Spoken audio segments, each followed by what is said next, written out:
About 1910, modern science became aware of the endocrine system. This does not mean they had not known about it before, but it had remained a comparatively quiet, dignified part of our anatomy, and was enjoying that exclusiveness and seclusion which the body seems to prefer. Then all of a sudden, glands began to be very important. And in the 20 years following 1910, the gland concept became high fiction. It was something like spaceships in the 50s and 60s. Almost anything that you couldn't understand or you couldn't explain was a matter of glands. Furthermore, a highly evolved technique for investigating glandular function and glandular structure began to appear. Scientific papers were numerous. A group of scientists who called themselves endocrinologists appeared in the field of medicine, and we had almost the equivalent of the modern psychologist and now the modern exponent of wonder drugs. As always, man just went to excess. This does not mean that valuable information was not gained. It does mean, however, that there was not adequate criticism, very little basic understanding, and practically no basic interest in the glandular problem except on the purely physical level.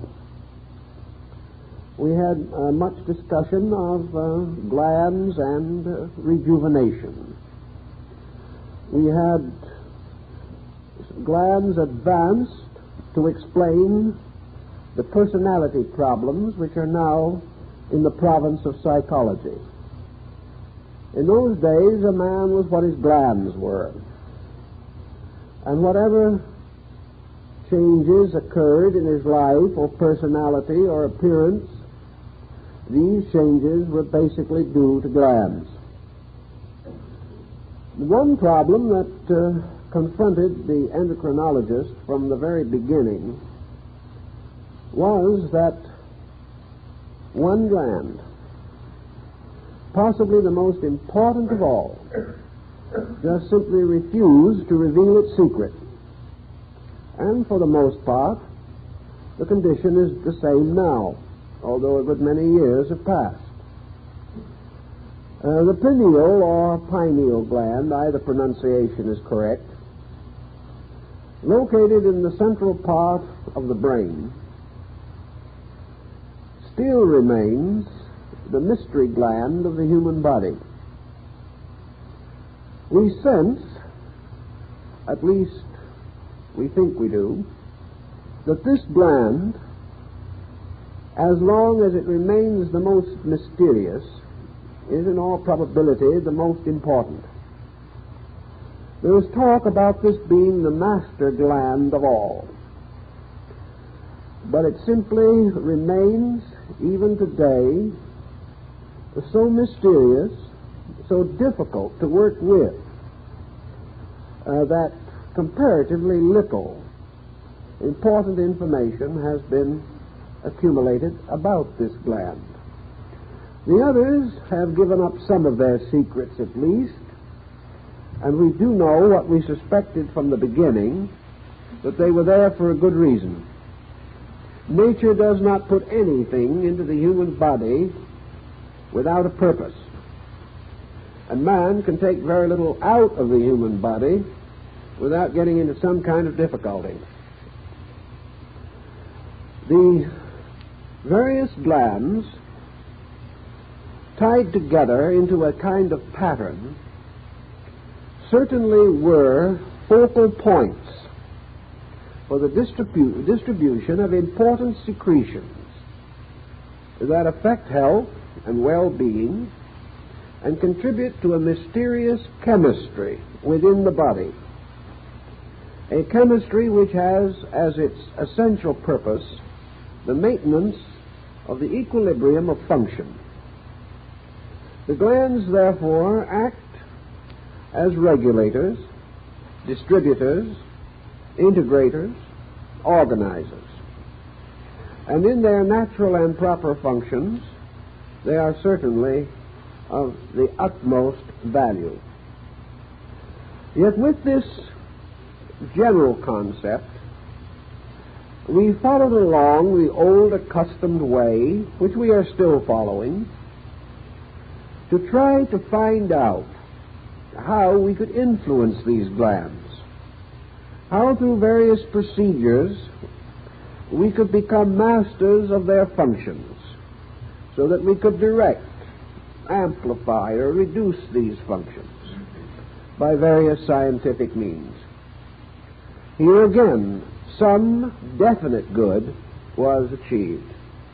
And there are persons alive today in relatively good health who would not be here if it had not been for the endocrinologists. Sometimes we suspect, however, that there are some absences from among us that might be attributed to the same cause. So we are not certain that we are in the presence of a complete and undoubted blessing. The difficulty seemed to be in the early area of research, that it was all carried on by this splendid and brilliant group of materialists who could conceive of nothing of importance except physical symptoms and physical syndromes of one kind or another.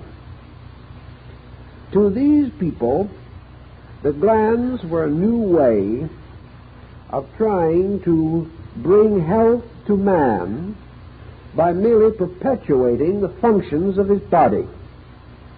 It was assumed that if you can save the body, you can save all. That if you can keep the body alive, the individual is alive.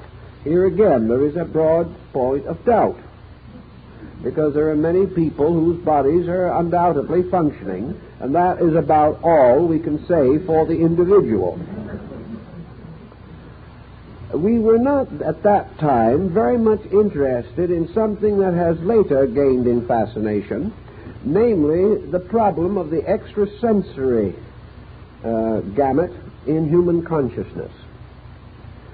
If we had been interested at that time and a little more sympathetic, endocrine research might have had a far happier, more brilliant existence. This does not mean that the subject is dead. It is far from dead.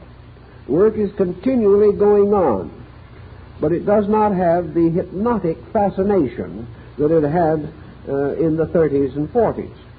It is now moderating into a general program in which the glands are included with other subjects as well worthy of further thought.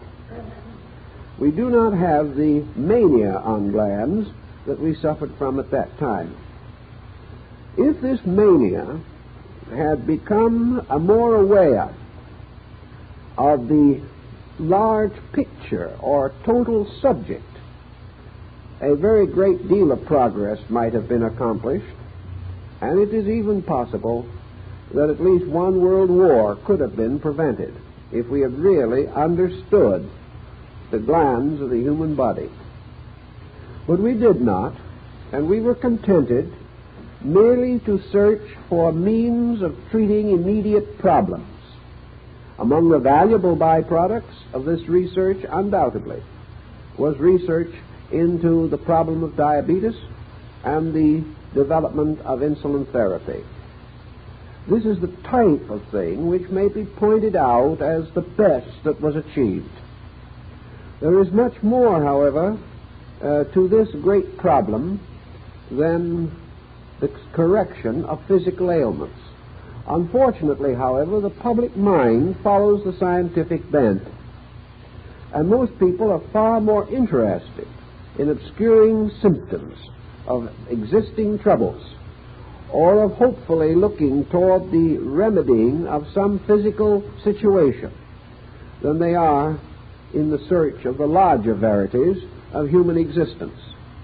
So both supply and demand kept the entire research into the gland field largely on an objective physical level. Today we are probably more aware than ever before on a scientific level of the relationship between what we term consciousness and body. Now, of course, to the scientist, for the most part, consciousness is still a physical term. Mind is only a condition of matter. And in this thinking, we cannot entirely escape into the freer atmosphere of larger thinking.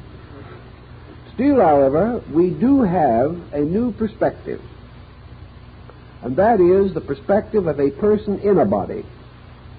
And we begin to realize that in some way this person must operate through the body which it inhabits. Therefore, all areas which may have a bearing upon this are becoming increasingly important to our thinking. The great French scientist whom we refer to in our book, philosopher-scientist René Descartes, was one of the first to express a series of rather noble thoughts bearing upon the relationship between consciousness and body. He declared that the anima, or soul, certainly operated through the whole body, through all of its substances, its organs, its propensities, and its functions. But although this could be rather immediately accepted by the thoughtful, there was another, more advanced question. If this operation was general throughout the body, there must be a controlling or directing center. Functions of all kinds arise from certain basic energy poles or fields within the body. Therefore, if the body is all responsive to soul, then there is this implication that there must also be a particular part of the body which is most particularly sensitive to soul. That there must be a headquarters, so to say, for this vast field operation. And it was Descartes' opinion that the pineal gland in the brain was this controlling center. He held this after a great deal of thought and consideration. He studied all of the principal centers of the body, the organs, the nervous system, the arterial system, and he finally concluded that the larger and more massive structures could not be the controllers, but rather were the large reservoirs through which these controllers operated. That in all probability the controlling power would be posited in a comparatively small and sensitive area. Just as, for example, the very fact that man is alive is due to a very small and important area at the apex of the left ventricle of the heart. The area involved is probably not much more than the size of a small bean. Yet this is a controller, a very important dynamic. And if anything happens to this one controller, the rest of the body ceases to function. Descartes, continuing his analysis, came to the conclusion that in the brain there was an unpaired organ, that instead of the organ being polarized or with two essential parts corresponding to the right and left sides of the brain, there was suspended almost in the middle of the brain, suspended in a manner in which it was capable of motion within the brain itself, a comparatively small and mysterious body which resemble perhaps a small pine cone, and that this mysterious body, with an independent motion, held in position only by certain arteries and veins and nerves, was, in his mind, the most likely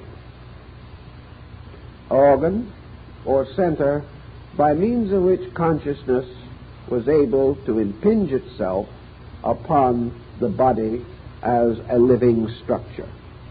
Therefore, that life came essentially from the heart. But from this other center came the power which transforms a living thing into a thinking, conscious being. He probably, Dr. Descartes, was not merely conjecturing, not in the ordinary sense of invention. He was a very thoughtful man, a very widely read man, and a great student. There is no doubt in the world that he was well acquainted with the religious, philosophical, and scientific thoughts of ancient peoples. And while perhaps he did not have available as large an area of research as we have today, he had enough to convince him that throughout ancient religions and mystical philosophies there was a lore or legendary by means of which the isolation of the area which he selected would be natural, reasonable, and probable. Perhaps Descartes did not even consciously do this, but out of his vast background, this thinking was almost inevitable as a subconscious process in himself. From the very earliest time, men have used the concept of the I, in this case EYE, as a symbol of consciousness, of internal awareness. In India, an extra eye, a third eye, is placed on the forehead or higher upon the head of a deity to indicate, one would say, a power of superior sight, knowing, or insight. In the religious mysticism of Christianity, the head itself is surrounded by the nimbus of sanctity. Now, Descartes was a Roman Catholic, and therefore it is quite reasonable and probable that he was aware of the ancient symbolism associated with the canonization of a saint. Now, all through art, not only Christian art, but also Buddhist art and the arts of other Oriental peoples, sanctification is artistically presented or represented by adding around the head of the person a halo. In the development of the idea of canonization, developed quite a science of halos. All halos, aureoles, and similar luminous envelopes or surrounding light patterns are according to certain rules or designs. If you study ancient art, you will see, for example, that the persons of the Trinity, representing the Godhead, if personified, are usually given a certain kind of halo. That the halo of Christ is different from that of any of his apostles, and that the halos of saints are again different from those of angels, archangels, or other so-called celestial beings. Descartes was undoubtedly aware that if he took the halo around the head and regarded it as an area or a circumference, and he placed a compass so that he could draw this halo, which the artist placed around the head, that the central point of his compass, upon which he was to base the circumference, would lie in the head or approximate the position in the skull of the pineal gland. Therefore, that this luminosity was radiating from a center almost in the exact middle of the brain. Now, this luminosity we conceive of, probably, as being simply an art symbolism. And I think certainly it would be so regarded by most scientists. At the same time, these symbols are archetypal. They go back to a very ancient pattern in human thinking. Therefore, I don't believe that we can simply assume that these symbols are arbitrary. Rather, the ancient attempted to indicate by the halo or aura around the head a state of sanctity. He did not put this aura somewhere else. Strangely enough, he did not put it around the heart. Sometimes, of course, he will make a larger halo. And in Eastern, particularly Buddhist symbolism, it is quite common to find a double halo. One obviously from the heart, the other from the brain. These two halos form a very pleasant artistic design and are noted in the shrines and images of many of the Buddhistic divinities. However, the halo around the head is derived from rather ancient thinking and from a still older patterns of belief or attitude. In the Egyptian religion, for example, we find a definite use of a peculiar kind of ornament that is placed on the exact crown of the head, a tiny little mound-like structure resembling a tiny beehive. And on the top of this is placed usually a conventionalized lotus blossom or lotus branch. Now, we say branch, fully realizing that that is not the way we generally recognize a lotus. But in Oriental art, it is usually a peculiar type of hybrid in which the lotus symbol is combined with a type of stem and leaf that suggests the acanthus rather than the lotus itself. Now, in this particular case, the deceased person passing into the underworld has this peculiar device fastened to the top of the head. The deities involved are frequently ornamented with crowns or symbols, and these symbols include a mysterious something resembling a kind of antenna placed in the top of the crown of the deity, approximately in the same relationship as the feather in the hair dress of the Indian medicine priest. Now, in American Indian lore, the war chieftains always wore the bonnet. This was a circle, usually, of eagle feathers, forming a very elaborate headdress. This bonnet often also included an appendage of more feathers down the back until perhaps almost reaching the ground. But a mystic, a medicine priest, or a holy man could not wear this bonnet. That was the bonnet of the war chief. The symbol of the holy man was a single feather rising directly from the top back of the head, exactly where, if the stem of the feather continued into the head, we would assume the pineal gland to be. This was a sign of divine protection. It was a sign of dedication to God. This feather, by the way, served a number of protective purposes. For in the old tribal warfare, the chieftain with the war bonnet was always vulnerable. Anyone who wanted to take a shot at him could do so. But it was very bad taste to shoot the man who had one feather in his hair, because it meant you were shooting a priest. Therefore, normally, no one attacked him. And actually, he never carried arms himself. He was sacrosanct. He was set apart.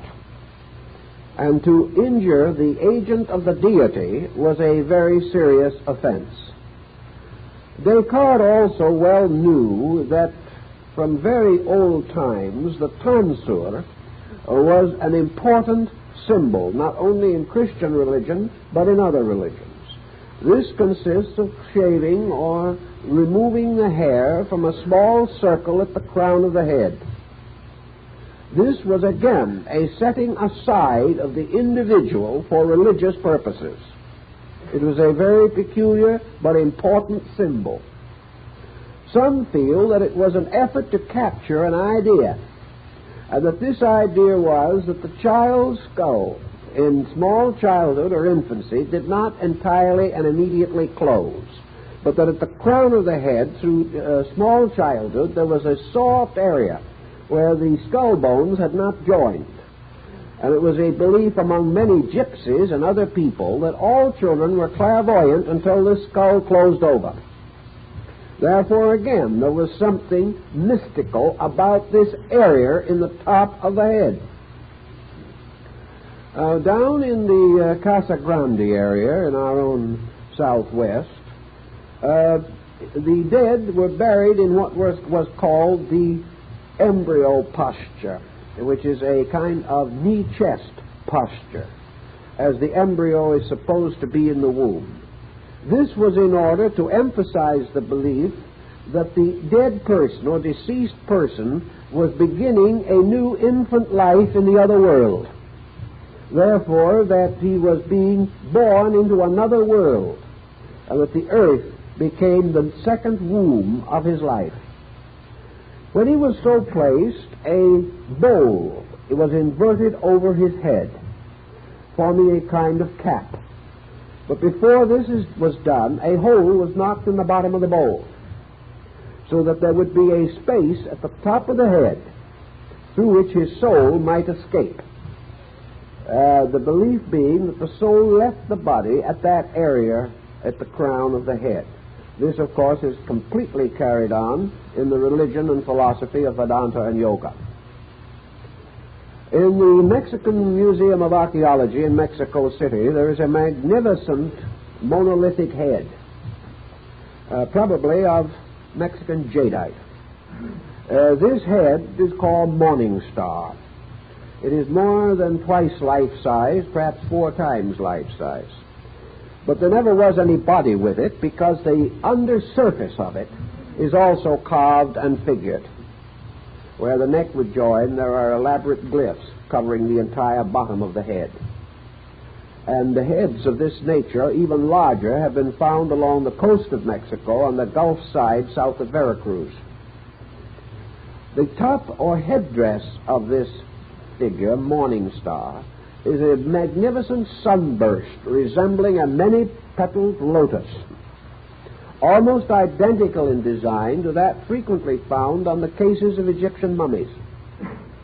It is as though an inverted lotus bowl had been placed over the head.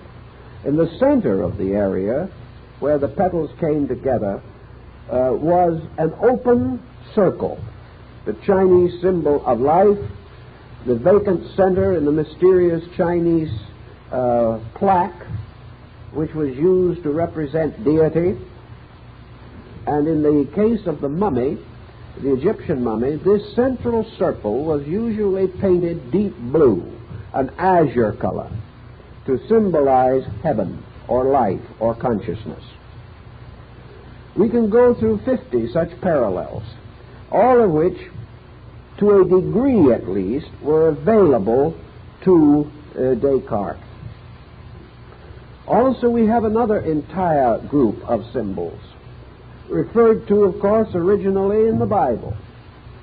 The mystery of the eye single, the mystery of the all-seeing eye of the Masonic lodges, the mystery of the same all-seeing eye that is found frequently in the artistry of cathedrals and other religious edifices, sometimes placed within a triangle, a triangle being basically, for one reason or another, used frequently to describe the shape of the third ventricle in the brain.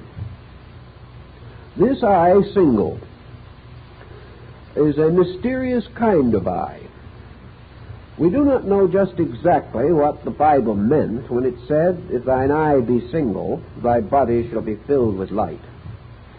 But it doesn't apparently mean that we should close one eye and expect illumination through the other one. Nor does it seem to imply that there is any ordinary organ of sight that is single.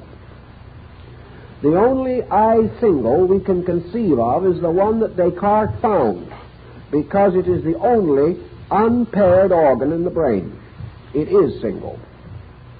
It also is composed of exactly, or very nearly exactly, the same materials as the optic nerve. Therefore, that it is a potential eye. And in a few small forms of life, I could suggest perhaps that the gasteropodia is one of them, if that will help anyone, that in this particular, in these very primitive forms of life, there are still cyclops. There are still forms of life today that have one eye. And where they have that one eye, it is certainly and undeniably the eye which is now represented to us by the pineal gland. It is not the type of eye that we otherwise have. It is also present under a thin veil in certain forms of horn toads, and it is present in the central upper part of the skull, not where the ordinary eyes of the creature would be. That all such facts are available, and many others, might well cause us to pause and inquire concerning this eye single. We find it occurring again in the Scandinavian sacred writings, the story of Odin and his single eye, how in searching for truth he went to Mirma's pool at the bottom of the tree of life, and there the god of all memories of things told Odin that he would give him the gift of insight if he would pluck out one of his eyes and cast it into the pool of memory.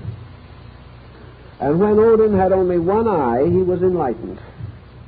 And from that time on, when Allfather wandered the earth, concealed as a man, he always allowed a heavy lock of his hair to fall over one side of his face to cover the fact that he had only a single eye. This one-eyed god has been called the sun god, and many ancient people insist that the sun deity is always properly represented with one eye. In the Kabbalah of the Hebrews, the God of Israel, which neither slumbers nor sleeps, is always presented symbolically in profile, so that only one eye is visible. The same situation also falls into the deck of cards, which was an ancient symbol. And you will note that in the court cards, some are in profile and some in full face. This is by meaning or purpose, and not by accident. Thus we have enough lore and legendary to support Descartes' thinking, and to suggest that in his time, lore and legendary were probably the most common sources of information available to him, that he would naturally derive from the backgrounds of things known that which he desired to know. The pineal gland, then, does still carry to us, and even to scientific men, the simple possibility that it could be an eye.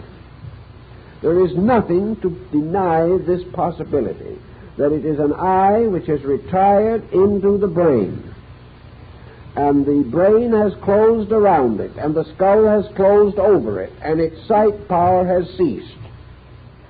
We might also come to the rather simple supposition that if this was a prehistoric or a primogenital eye, belonging to some actually ancient and remote period, and having no further use for man because his other eyes are so excellent and efficient, that this gland would atrophy. That which is no longer needed or useful to man seldom remains. But this gland does not do this. This gland remains in some way perfectly healthy down through time, although we don't use it. Its other services to mankind are sketchy, still the cause of continuous controversy. But that it is possible that this gland is an eye, that it does have enough structure to cause even a scientist to admit that it could possibly have visual power, but that this power is no longer active, but rudimentary traces of it can still be seen in reptilia even to the present time. All this adds up to one question.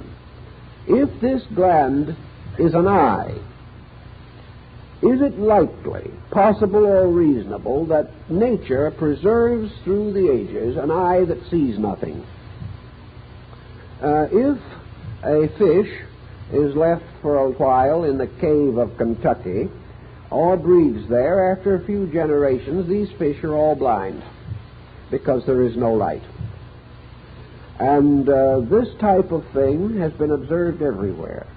But this eye in the brain does not seem to thus deteriorate. It leaves us with a very interesting speculation. Obviously, this eye is not particularly useful in adding up grocery bills or other, what we might term, highly practical pursuits. But we do have a term which comes from somewhere, and we're not even too sure where it comes from, but it has gained popular acceptance through time, and that term is insight. Now, if we have any part of man's optical equipment that could possibly have a different function or a different purpose, to see something not otherwise visible, to see inward rather than outward things, to see qualitative rather than quantitative forms, to become aware, because our word see no longer simply means visual acceptance or visual reaction. When a man listens to what you say and he says, "I see what you mean," he is not looking at anything. It is insight that he is trying to tell you, that he has become aware. Descartes was convinced that this gland was a field of awareness, and that by its own proper nature it was aware of those things of which man is not normally aware, and that man actually, for all of his objective awareness, is utterly dependent upon the contribution of a kind of awareness which he does not even recognize or understand, an awareness inward into value. This kind of sight is a sight into principles, and it may also imply more things. It may imply a sight outside of the sensory range of the five sensory perceptions that we now know. It may represent a connection to a vibratory band which man is unable to recognize, know, or cognize in any other ordinary sensory perception. This would be quite reasonable and philosophically sound, because it is obvious that man must have some cognition beyond senses. If he does not have a cognition beyond senses, he is doomed to live and die in a sensory universe with no means of escape. This was not nature's intention.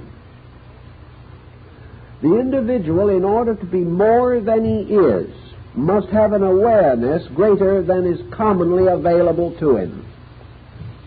He may not call upon this awareness. He may not even know that it exists. But unless it does exist, a very subtle evolutionary process in the life of the individual is frustrated. There is no escape from what Buddha called the machine of the five senses. This machine is a squirrel cage. And no matter how much we use these five senses, or how skillfully we use them, we can never see anything except that which is outside of us and around us. And from the reaction to the things brought to our attention by the physical senses, we create the mental instrument. And the mental instrument, therefore, is absolutely locked in the processes of the sensory perceptions. Thus, man can never know more than his five senses report to him. He can never come to a conclusion more vast than their testimony. He can never escape from their tyranny, and he can never avoid or evade the inevitable pressure of their authority. Well, this actually cannot be true. Consequently, man must have some means of cognition which is beyond the sensory perceptions as we know them. This means of cognition could very easily and very well be associated with the comparatively rare phenomenon of what is termed extrasensory perception. Now, extrasensory perception as a term is again suffering from this tremendous determination to make everything scientific. Extrasensory perception today is being approached as glands were approached 25 years ago, as an interesting and wonderful possibility by means of which we hope ultimately to cure the common cold, prevent mumps, or do something of that nature. Again, it has no essential meaning unless by means of it we can learn to read our neighbor's bank book or something of that nature. It is a scientific curiosity, and science is now sitting around trying to figure how we can capitalize it, how we can make it profitable, how we can use it to raise the standard of living, or also indirectly to raise the cost of living, although that is what might be termed a concealed purpose. Extrasensory perception is not merely what we commonly think of when we read an article on ESP. Extrasensory perception is the same thing that has been recorded from the beginning of time in the visions of mystics, the strange psychic experiences of saints, the mysterious revelational factor referred to by Thomas Aquinas. Thomas Aquinas, another great church philosopher, did as much as he could within the boundary of the framework of his permitted thinking. In other words, there are things he could not do, because in his time men just did not do things that were contrary to their faith.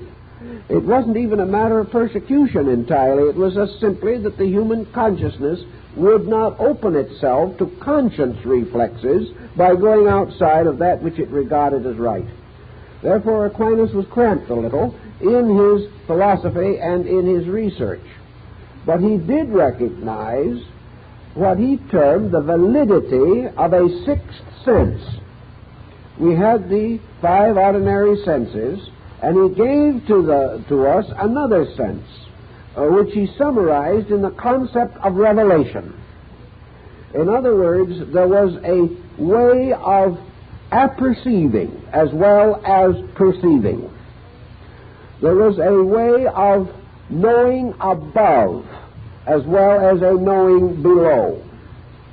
There was a knowledge to which man ascended, carrying with it a mysterious power or capacity within himself to receive from what perhaps Aquinas would term deity, a kind of instruction which he could receive entirely apart from the physical senses, which might allow him to read a book or listen to a professor give a learned address. Man with his outer ear could listen to the words of other men, but with an inner ear he could listen to the Word of God, or what he termed God, which simply meant the voice of superior, that which was above, or more subtle, or more internal than the ordinary methods of accepting knowledge. Thus man could achieve through reason, which would be the climaxing of all faculties and their coordination, or he could receive through inspiration, which was a descent, a power of a divine life principle which could impart knowing. That which man gained, we will say for the moment, through his ordinary eyes, gave him a certain lockedness in matter. What we see, we believe. You cannot tell us this world is not here, we see it. You cannot tell us our friends do not look the way they appear to look, because we can see them. Also, we can see real estate. We can see a good investment. We can see all kinds of external things, families, friends, employment, all kinds of external situations are rationally conveyed into us through the sensory perception, and we accept them. We accept them with the peculiar intensity which has made materialism possible as a code of life.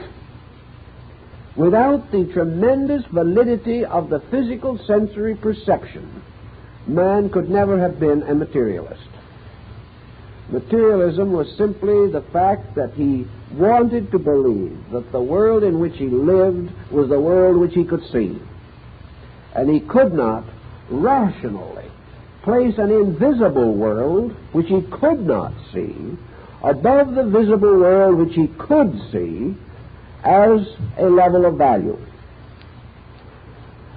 Havelock Ellis, in his Dance of Life, explains a mystical experience which happened to him. To him, this was now a more authentic way of seeing. That which was internally experienced, both visibly and audibly. This unfolding of a factual power, a power so real that the things thus seen could be as indelibly fixed upon consciousness as the things seen by the physical sensory perception. Thus the internal experience makes man as certain of idealism as the outer sensory perception makes him certain of materialism. And having once inwardly seen, that man can no more deny what he has seen than the individual who sees outwardly, and therefore cannot deny what he has outwardly seen. The intensity of this inner seeing also carries with it a dynamic which physical seeing does not carry. Plotinus points this out, where he says that although in his lifetime he had only on one or two occasions been given this moment of illumination, that from that time on the material world in which he lived could never again possess him. This experience inwardly was so great that even a long lifetime of habitual objectification back into the sensory world could never, for even a moment, cloud this other thing, this greater thing, which he had seen and known. Ellis tells us practically in the same words, where he tells us that this experience, which occurred to him in almost an inconceivably rapid instant of time, was of such tremendous intensity and validity that it could never be forgotten, and that as a person he could never have the attitudes again which dominated him prior to this experience. And it would not be necessary for the experience to be repeated. It was indelibly set upon consciousness. Now, such an experience as this must be regarded as either metaphysical or simply superphysical. If we wish to assume that without any peculiar or convenient machinery, by a grace of deity, by the intercession of some spiritual power, the perceptions of man can be miraculously quickened, so that to a person, for no reason perhaps that he can understand, or for no rational purpose that he can define, a mystical experience can happen to him, perhaps cannot happen to another person, so that by some miraculous intercessional power, 10 people, 100 people in 1,000 years can have this valid experience. This is one view on the matter. The other view, which probably has a little better philosophic content, is that these experiences so described are possible to all human beings, just as certain attainments in this world are possible to all human beings, but that only to certain persons, under certain conditions, do the experiences actually occur. Also, we know that within a body of society, we have one group which we may call normal. We have another group which lies below normal, which is a kind of subnormal pattern, representing psychological infancy or immaturity. That we then also, above normal, have an ascending order of superior types. Superior not possibly according to some materialistic measuring rod, but superior either in psychic chemistry or in some internal spiritual grace. And that therefore some persons have developed or unfolded their natural potential, so that experiences are possible to them at a given time, but that these experiences are possible to all men at some time, because the structure for the experience does exist in all. If such is the case, then the pineal gland is a prime candidate for being involved in this superphysical situation, a situation that is not miraculous, is not mystical essentially, mysticism being only a term by which we try to explain something not generally understood or cognized.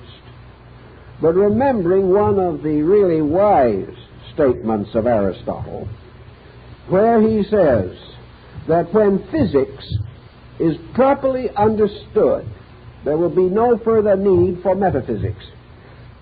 In other words, metaphysics is merely a term to cover the undiscovered facts of physics, and that the entire procedure is a perfectly orderly one, and that this orderliness seems to suggest that the pineal gland is in some way a controller, that it is in some way a door, by means of which certain experiences of inward consciousness may be transferred downward into objective existence.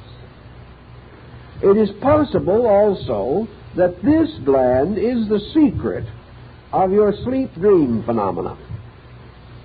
and that it is this gland which makes the dream remembered or forgotten when we awaken.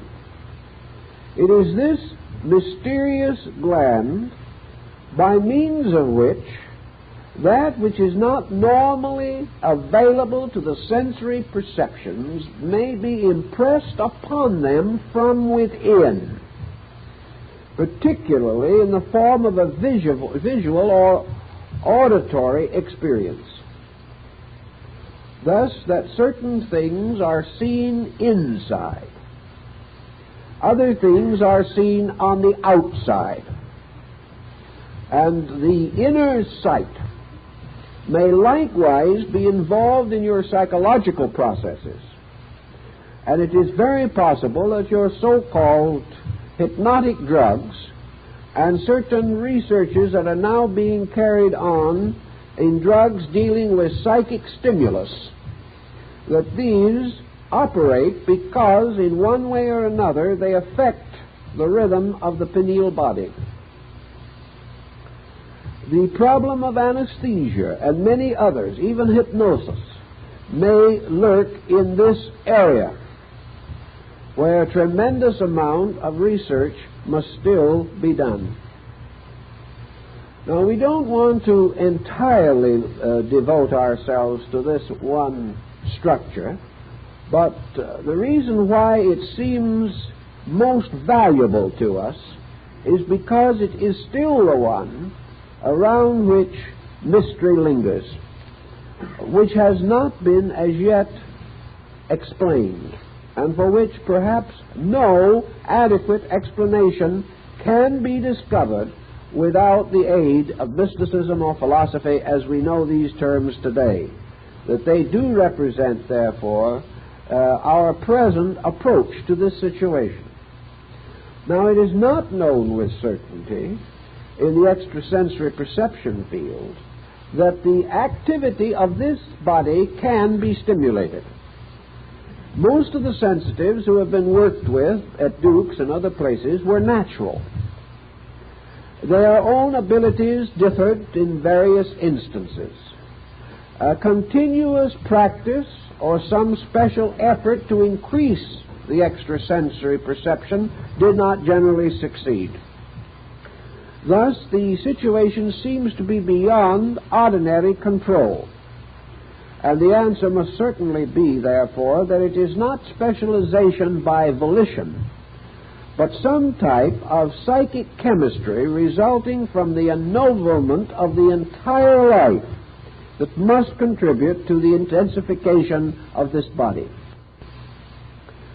Physically, the pineal gland is associated undoubtedly with the controlling factors of growth. Therefore, this growth process, in the terms of the pineal, is not merely the distribution of certain secretions to cause the rapid development of body structure. This is only a secondary, perhaps negative reflex of the gland's action. The positive aspect of it is that it is a releaser into the body of the consciousness factor.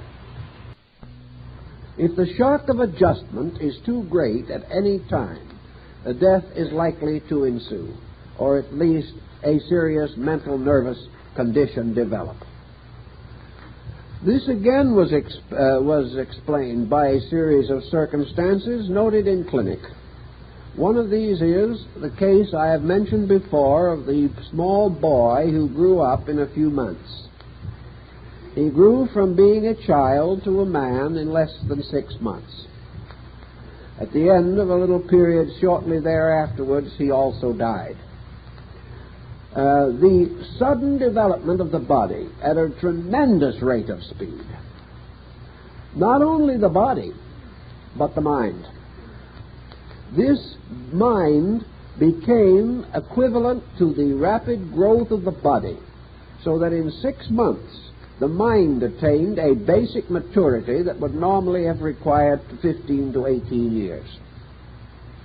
The child became mentally a man, with a man's attitudes, his approach to life, his acceptances, his thoughtfulness, and all of the elements with which we associate the normal state of maturity.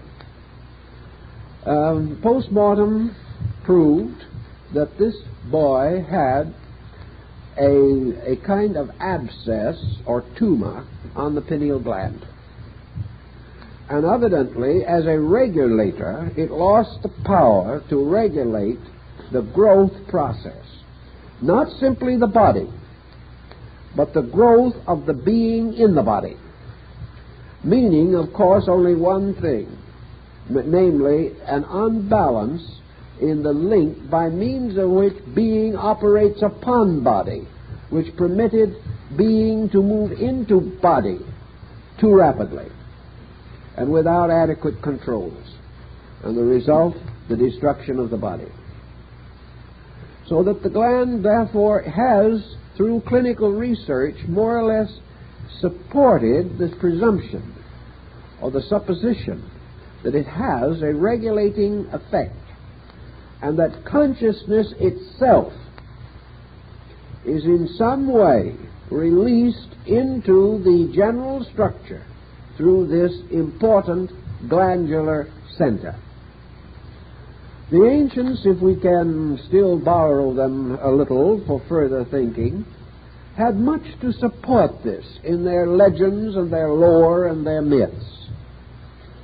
In a way, this gland seems to play the part of the two-faced Janus, the deity which the Latins regarded as the lord of peace and war. This deity had two faces, one facing forward and the other backward, one assumably facing outward and the other inward, and that this deity represented this gland, which has two processes within it. One is that in its being faced outward, it bestows a superior cognition upon things outwardly seen. And when faced inward, it bestows an intuitional or inspirational insight into the causes of things and into the nature of self. That in both cases, this function is more or less occurring all the time. And what we do not realize, I suspect strongly, in our psychology and other researches, is that man is now, for the most part, looking both ways at once, but as yet has not been able to reconcile the mental confusion resulting therefrom, with the result that we use now the insight that we possess merely to interpret the functions of the outer sensory perceptions. We have not recognized that they possess a power or purpose of themselves. Now, in the brain also, there is this other small body, which is called the pituitary body. Perhaps one of the simplest things that we can liken it to is one of the retorts of an old alchemist. It looks very much like a bottle. It has an anterior and a posterior part, and secretes a material which is called pituitrin. This gland was likewise of great interest to the ancients. We do not know just exactly why they were so fascinated by it, but we can have a suspicion or two about this particular thing.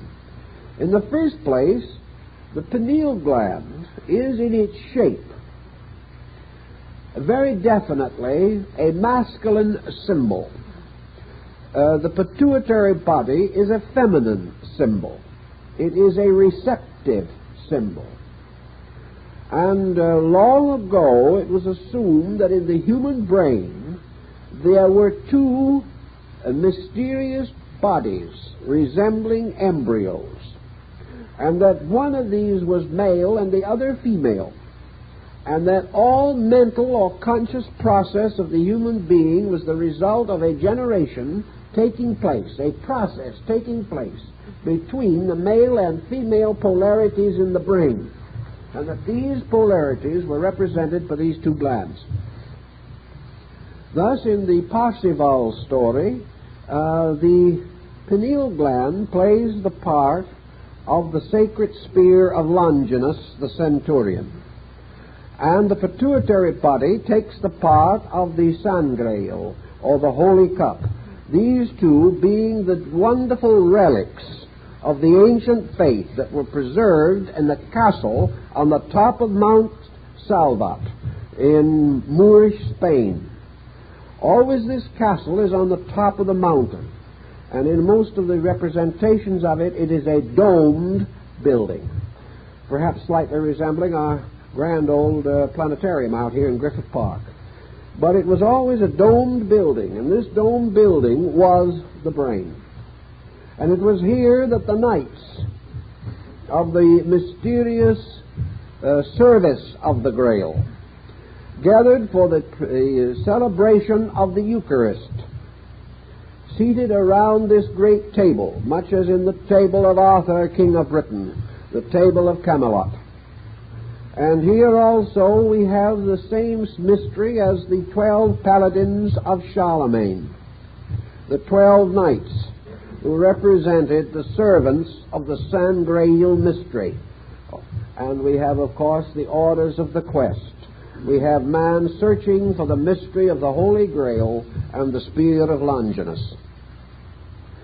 It is also noted that in the case of Parzival, when Amfortas, the second king of the Grail, took the Holy Spear down into the valley to use it against the evil magician Klingsor, he threw the spear at the magician, who, however, caught it and threw it back, wounding the Grail king with his own spear. This was much made of in the mystical legends, for it represented the danger of using this power for a destructive purpose, even though that destructive purpose seemed to be justified. In other words, reality will never be discovered by violence, even if it is a violent effort to discover reality.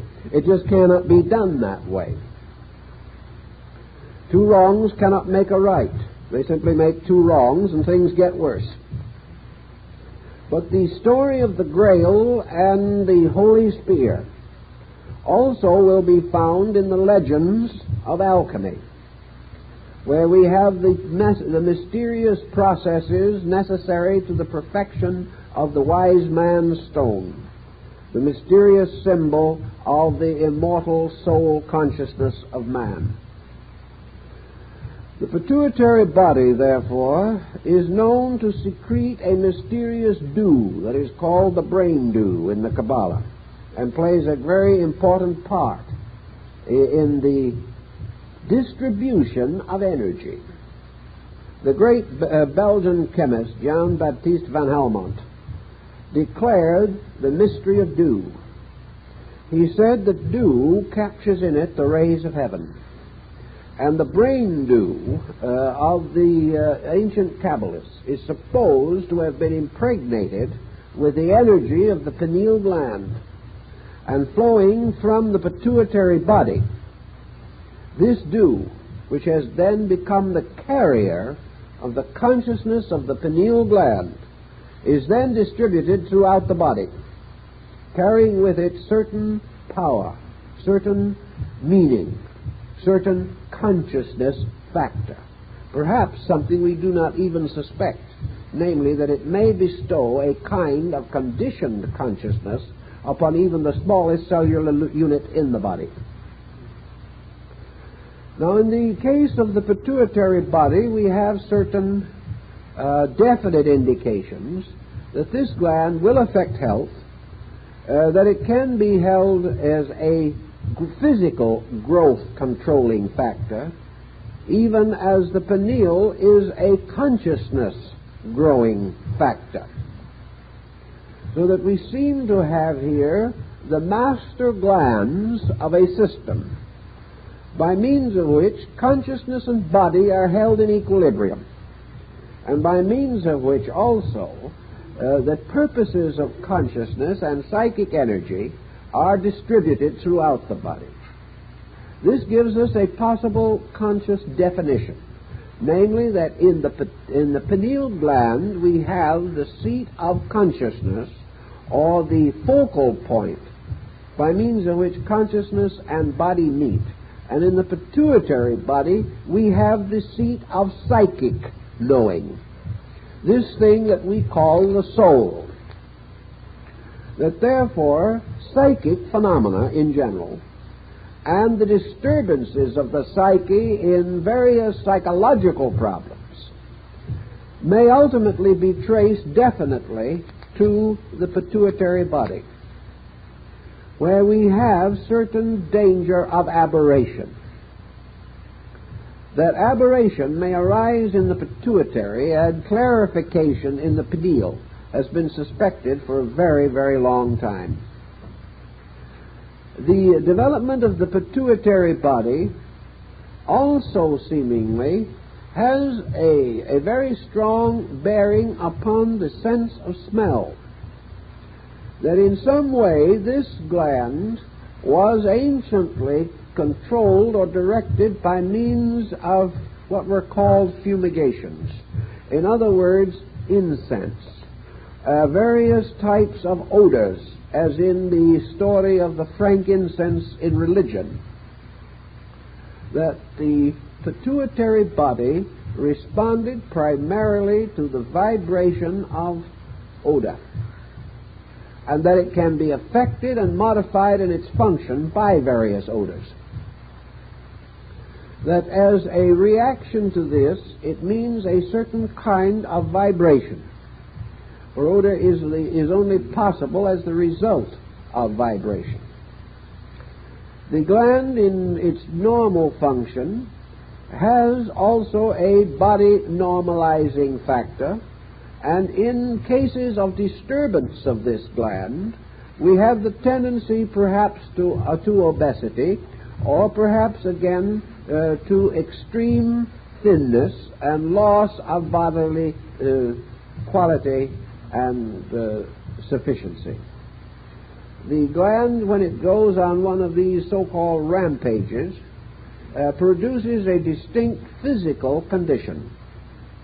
Now, it is also noted that wherever this gland with its physical problem becomes acute, we seem to have an increase in psychic sensitivity.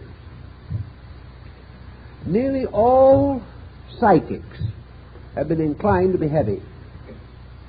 They have been inclined to indicate that a certain type of sensitivity is to be associated with at least a minor imbalance of this gland.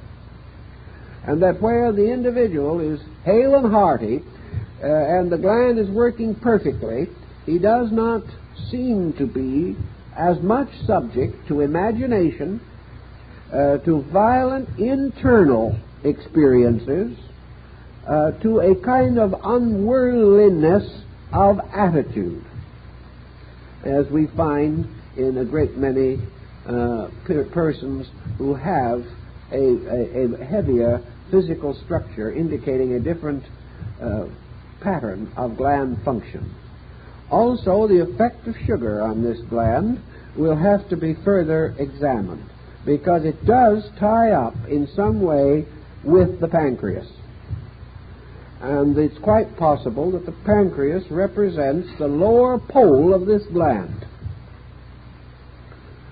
The function of the various glands through the body are not too difficult. Most persons have had some fair knowledge of them. The principal endocrine glands, of course, are, in addition to what we have mentioned, the thyroid, the thymus, the suprarenal cortex, which is really a double structure, resting in the form of a gland on the cap of each kidney, and the liver, which is the largest gland in the human body, and the pancreas, which is part, of course, in connection with the spleen structure in its function. These various glands have a controlling or regulating action of one kind or another. Let's try and see if we can investigate them just a little more specially. Suppose for a moment we attempt to study the spleen, which is a very interesting gland. And in order to study the spleen, we make a very simple experiment. Let us take a small sheet of very thin rubber, say the size of a sheet of typing paper. And with adhesive tape, we bind this over the area of the spleen, covering the skin over the area of the spleen. If we do this, it will not be very long before we will notice some results. The reason we notice the result is that this rubber protective, which we have placed here, is cutting off certain energy rays. The spleen is like a kind of umbrella. It is almost like one of these radar devices by means of which we can pick up planes at a distance. The main difference being, of course, that the spleen is primarily concerned with picking up energy, not picking up planes. It is a receiving area into which energy flows. And this energy, reaching the spleen, begins to nourish or support the etheric magnetic field of the physical body. Thus, the spleen is associated with the energy by means of which the vital health of structure is maintained. Wherever there is debility of vital energy, something is wrong in connection with the function of the spleen. But there's no use going and trying to have this diagnosed. Almost anything else will be substituted in the diagnosis. The main fact is that unless the physician follows the Paracelsian corpus and becomes aware that the spleen becomes the gatherer of the energy which becomes the vital principle, that part of man which corresponds to the plant kingdom is sustained by the spleen. Now, the plant kingdom has the power of growth, but not the power of motion.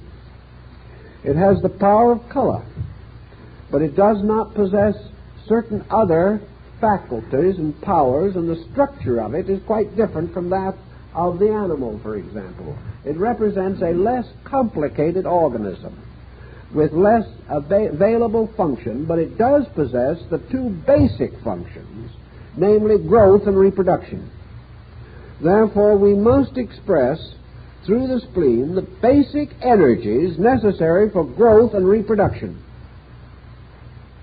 and also for color distribution, which the plant has likewise achieved.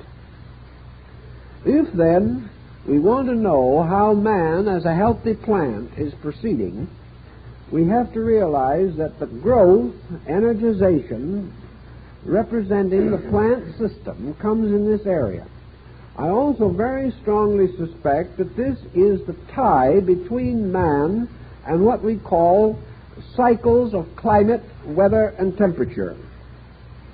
That in this we have perhaps the field in which the actual relationship between sidereal bodies and man is set up. For here it is that the energies and the energy field of the earth continuously being modified by the positions of sidereal bodies, that this energy field enters man. Here also we have a sympathetic situation. For here we have what I believe it was our old friend Sir Kemlin Digby back in the good old days who said that sympathy belonged to this area, that the sympathies between things are carried in energy. Therefore, that compatible energies create vital sympathies. And by vital sympathies, we mean the affinities of things for each other, or the power by means of which like and like mingle. Perhaps under the heading, therefore, of sympathy, if we wanted a good example of it, we might point out the problem of blood transfusion or infusion. Slightly different in process, but not entirely different in meaning. The infusion would be closer, however, to the splenic factor. But here we have a strange blood introduced into a system. This blood must be overcome by the blood of the person, and its own vital field must be permeated by the vital field of the person receiving the blood. There must be an electric, vital, magnetic victory of the person over the strange blood which he has received. To a smaller degree, there must be also this victory of the individual over every element of food that he takes in, because he is taking in a dissimilar, which he must make similar, or he can do nothing with it. This similarity factor, this sympathy, appears to be largely under the control of the spleen. If, therefore, this becomes damaged beyond a certain degree, the individual cannot live. This is one of the indispensable parts of man. It cannot be sacrificed. In fact, for the most part, the glands cannot be totally sacrificed. There are one or two that can be, because when that occurs, if it is necessary to remove them, their burden is carried to another gland of somewhat compatible purpose, as, for example, the transference of the responsibility, mutual transference between thyroid and parathyroid. Each one can take something that is necessary if needed, and the glandular system, if deprived of a function, redistributes that function over the surviving glands, if it is possible to do so. Some, however, this cannot be done with, and anything happens to these glands, there is no answer.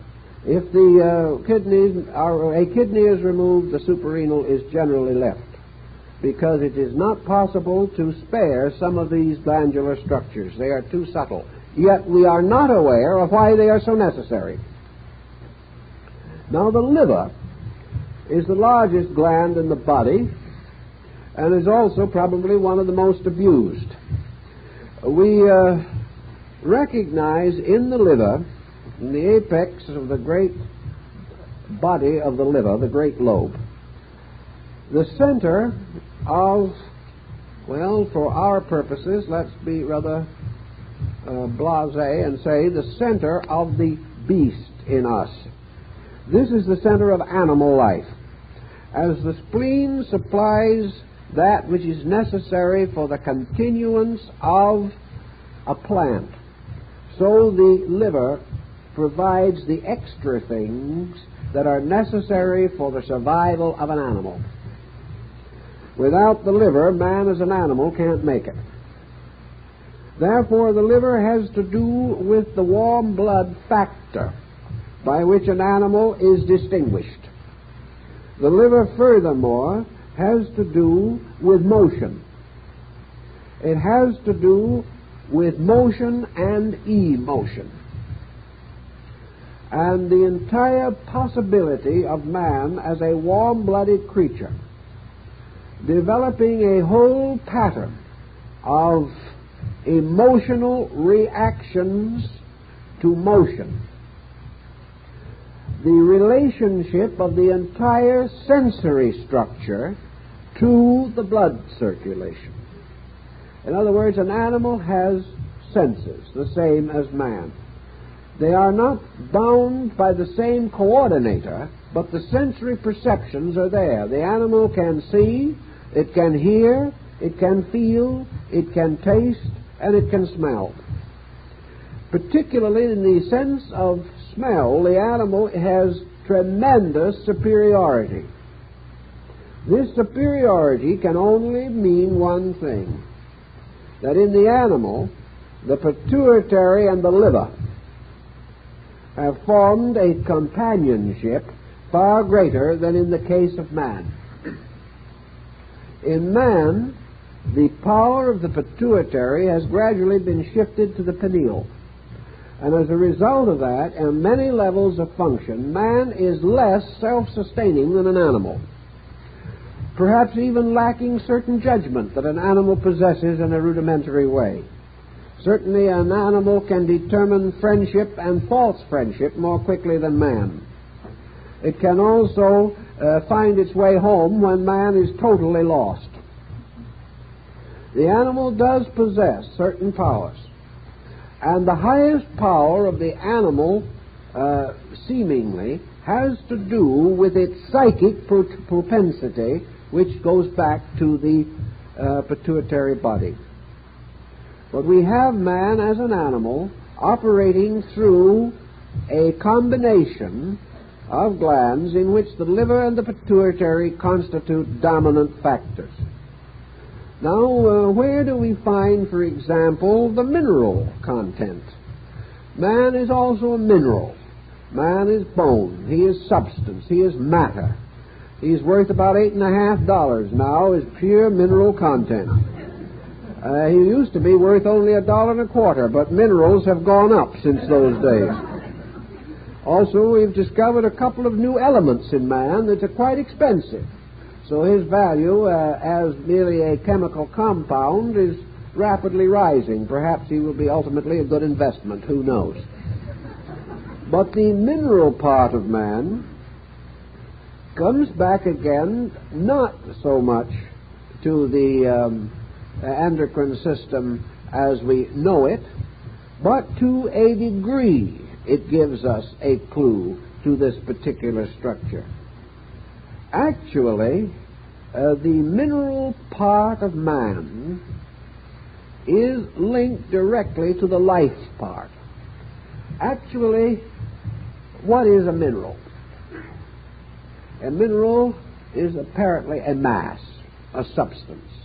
That it has certain energy waves of some kind moving in it is pretty well established because of the crystallization forms which we find in the mineral. The mineral is crystallized around energy.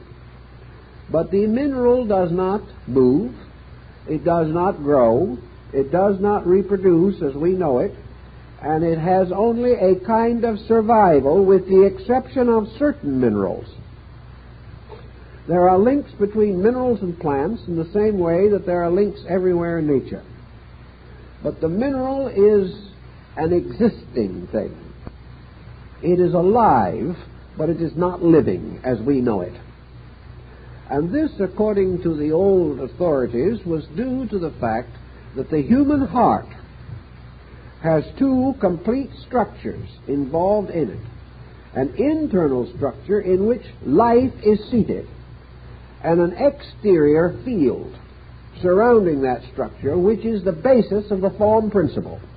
That matter is therefore held in cognizable form from the outer magnetic field of the heart. Therefore, actually, matter is not included upon in the glandulous group, even as the ancients pointed out long ago that the physical body is not a principle. The physical body is a receptacle only.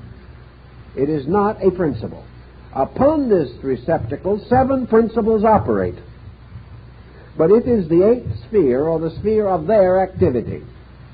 Matter, therefore, is a kind of 8th principle, directly related to life itself. The vibratory polarity of life and matter is in perfect harmony. And for that reason, the physical body is tied as a living thing to the structure of the core of the heart, and as a condition or an enduring form to the outer part of the heart.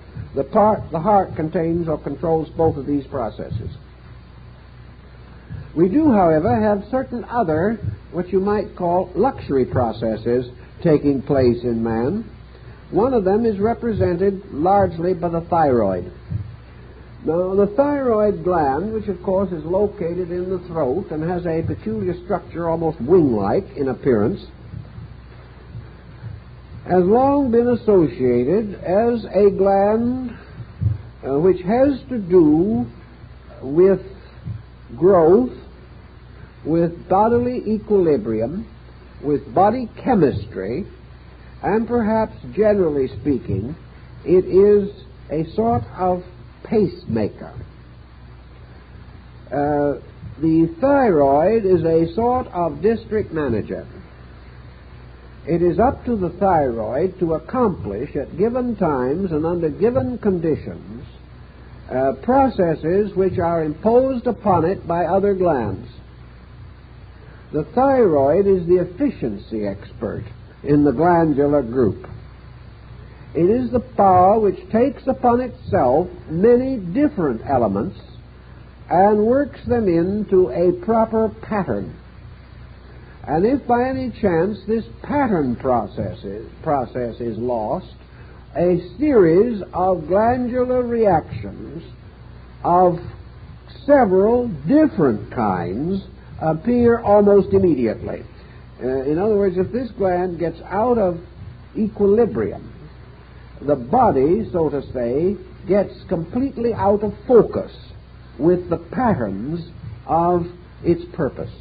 Therefore, if there be an archetypal pattern of body function, this pattern is enforced by the thyroid. Now, we might say, is the loss of the thyroid, or part of it through surgery, therefore a terrible spiritual disaster? No. If man's spirit could have been destroyed by science or surgery, it would have been gone so long ago we wouldn't any of us have any. These are not disasters, they are inconveniences. And it is undoubtedly true that there are occasions when various parts of man must be sacrificed to preserve the rest. This can happen. And as the purpose of man is to experience the growth and development of this world, it is better that he be here to experience than he sacrifice the total experience to preserve some theory about a single part. This would not be considered good, reasonable procedure. Therefore, the thyroid or part of it may be sacrificed. If so, other glands immediately take over to carry this load. And, of course, the load is sometimes partly carried by the liver, partly carried by the parathyroids, which under normal conditions should not have to operate, and partly again by the pituitary. What part of it is taken over by the pineal we do not know, but there is much to suspect that something could be, for the reason that an archetype or a pattern or a coordinator is the primary function of the pineal. Therefore, this may be a relay station in the pineal chain. In fact, in a funny way, all the glands are relay stations of one gland, the pineal. It is the master of them all. The parathyroids are not supposed to have too much activity under normal conditions as the child develops. But we do have now some problem which involves the element of heredity. We have a problem in which the child in a certain early period in life seems to receive and be sustained by a parental energy. Up to a certain time, the child is unable to carry its own energy requirement. And this energy requirement is reservoired in the parathyroids and in the thymus. These glands operate, therefore, under certain stress patterns. And especially the thymus. It is assumed that as the child grows older, that this gland will gradually cease to function. And where it does not cease to function at the time when it should, there seems to be a retarding of the development of the person. Now, this retarding by a hyperthymus condition has been a subject of a great deal of thought and discussion. But again, we have not arrived at any too positive conclusions.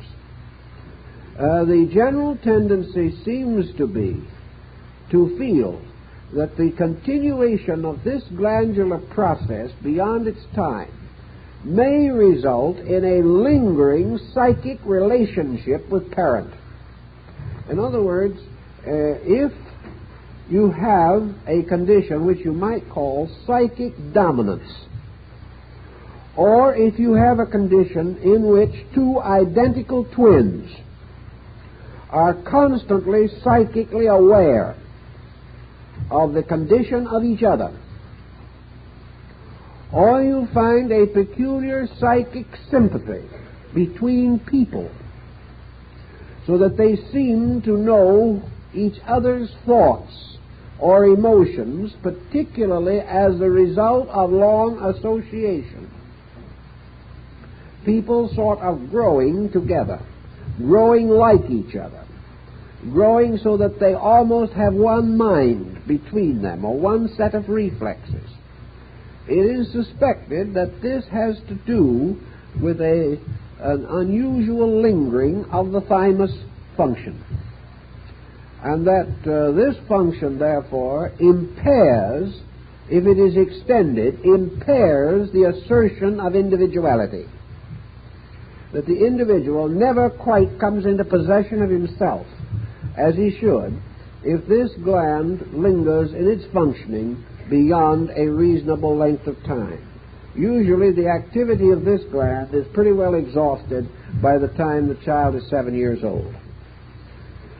But there are cases where it is not exhausted, and we have an involved and complicated psychological situation that can result from this perpetuation. Thus, it becomes obvious that there can be a valid link between glandular function and disposition, temperament. Dis-ease, which we call disease, is really a kind of psychic discomfort. The being is not at ease. This at-easeness will also often reflect the function of the adrenal materials, particularly the adrenaline in the body. The suprarenal cortex, therefore, has been likened to the gland of internal security. There are people who seemingly are undaunted by circumstances. They remain almost continuously sufficient for all of their needs. Needs as people, needs in emergency. These are assumed to possess an exceptionally well-developed and balanced suprarenal process. When the individual is under tension, stress, anxiety, or particularly in danger, or feels themselves to be in a predicament or in a disaster, the tendency is for adrenaline to develop and flow more rapidly. Thus it has been called the courage gland, because it is this flow of adrenaline which gives the individual the sudden power to meet emergency. When this gland operates normally from a reasonably healthy organism, it gives the person that necessary push that takes him through a situation, whatever that situation may be. Nature has provided him with a reserve energy center, by means of which he can meet a stress of unusual intensity. It may, however, be that through continuous emotional stress he exhausts this. If he does, then this energy is no longer available because he has wasted it. It therefore is very important in the life of the individual that he does not permit himself to become overwhelmed by small problems. If he is so overwhelmed, he will have very little energy resource when a major emergency arises. This gland sort of gives the person the push that takes him over the top. in whatever his problem may be. It is the same kind of result almost that in old times carters got by beating a horse, whipping a horse. The spurt of energy by means of which the horse was able, under cruelty, perhaps to achieve the end that was desired. But of course the life of the horse was shortened and its health was ultimately destroyed. But this gland provides the whip of energy by means of which a sudden emergency can be met. Nature therefore has provided even for contingencies of this kind.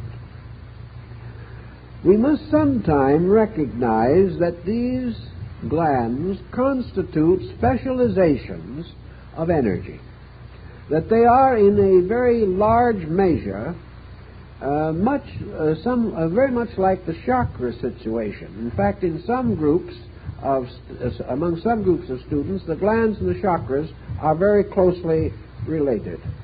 I do not think this was the original intent, however. I think the glands represent another group of factors. Plato was of the opinion that the entity or the power in man controlled by means of 8 powers or 8 extensions. And these extensions formed the mysterious symmetrical solid called the octoad, which was the symbol of the soul. The 8 powers of the psychic or of the internal self. Now we have to be a little careful because the word soul does not mean quite the same in Plato as it does in Christianity, for example. By soul, I think Plato probably meant what we call consciousness, because Plato does not use the word consciousness. Therefore, I think to the Greek, this concept of consciousness or the ensouling power, rather than soul as we think of it psychologically, that this ensouling power manifested through a septenary and one more, the 8. That the septenary represented essentially the glandular system, the 8th representing the outer body of the heart which supplied the physical body, the 8th being the body itself, the lost sphere or the underworld of ancient philosophy which would be corresponding to body. So that the septenary of the glands represent a kind of chord, a musical scale, a group of vibratory rates, which the old Egyptians and Chaldeans tied immediately to the planets, which they regarded as in turn the 7 spirits before the throne of consciousness. Thus the glands represent the elaborate chain work by means of which consciousness plays upon the body as upon a musical instrument, causing all of the most subtle variations of its own purposes to be available in body process. This process means not so much merely physical control as the release of consciousness in its various aspects through all of the activities of body. We think of consciousness largely as merely supplying us with certain spiritual volitions, supplying us with certain intellectual intensities by means of which we are inspired to do this or that or something else. But that is only consciousness on one level of expression. Consciousness must be present in the cell. Consciousness must be ever present. Consciousness must be present in process. And by means of this group of glandular structures, the possibility of this direct involvement of consciousness in every aspect of the body appears to be sustained. Now, it was anciently noted also that actually the glands in the body are reflexes of polarities set up in the pineal gland itself. That the gland itself is a 7-fold structure. that the light or magnetic energy which emanates from it is in the form of a spectrum, and that in this spectrum there are the planet-like cores by means of which the gland is tied to each one of the body glands below it. Thus the actual contact is, of course, vibrational. It has to be.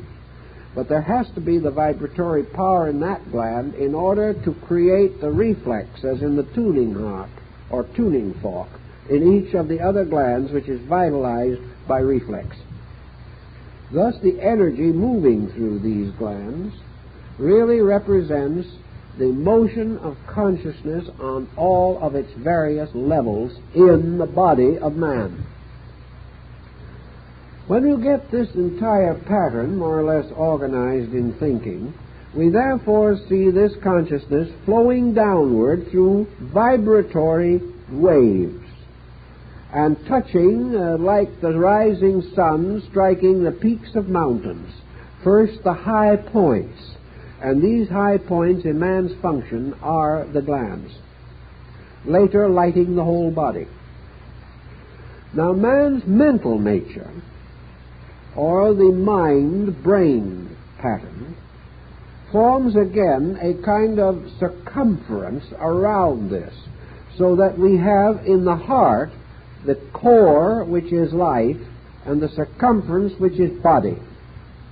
We have in the brain the core, which is consciousness, and the circumference, which is intellect. Now, intellect is to consciousness the same principle as body is to life. Because here we have body becoming the instrument of life, mind becoming the instrument of consciousness. Life flows into body, consciousness flows into mind.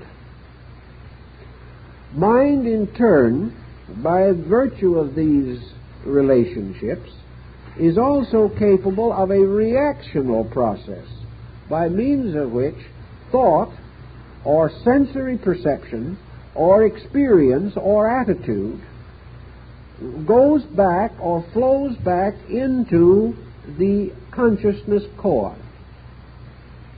By that I mean only one simple situation, namely that the bridge of the pineal carries traffic in two directions. From the plus direction, consciousness moves across the pineal to take its mental polarity in the mind and its physical polarity in the glandular system. At the same time, the body reflexes and the mental reflexes are carried back into consciousness. And at the dissolution of the body at death, all of these polarities are restored. The pineal gland is the last area of activity to remain alive, and through this vortex, all of the testimonies of the lower centers are carried back into consciousness again. So that it is a two-way road.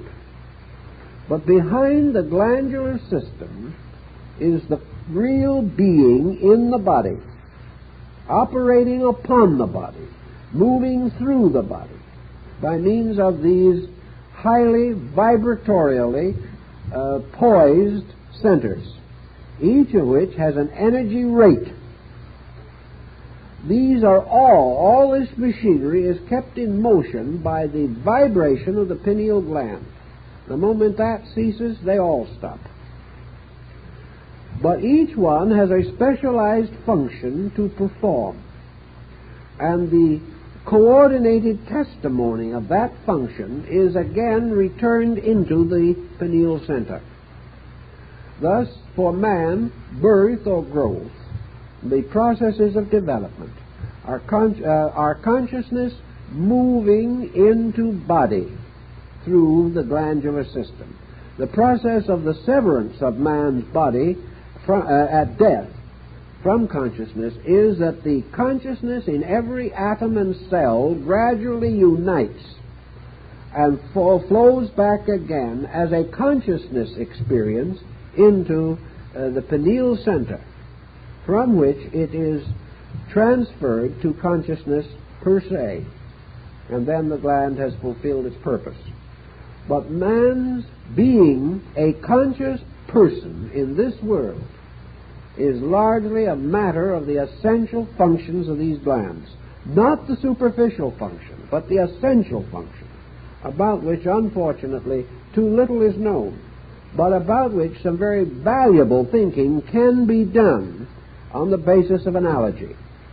And we have enough to support the general picture, even on a scientific level, but we do not yet have all the information necessary to fill in the details. These must come in time, but they're going to be too late for tonight, so we can't do anything more with it at this time. So I think we'll call this the class, and we'll meet you again with another class a little later, but I have an announcement I would like to make, and that is that on March 29th at 8 p.m., our friend Dr. Bode is going to give a talk here, 8 p.m., March 29th, on Indian culture through the ages, and the lecture will be illustrated with films prepared by the government of India, which are on loan to Dr. Bode for this occasion.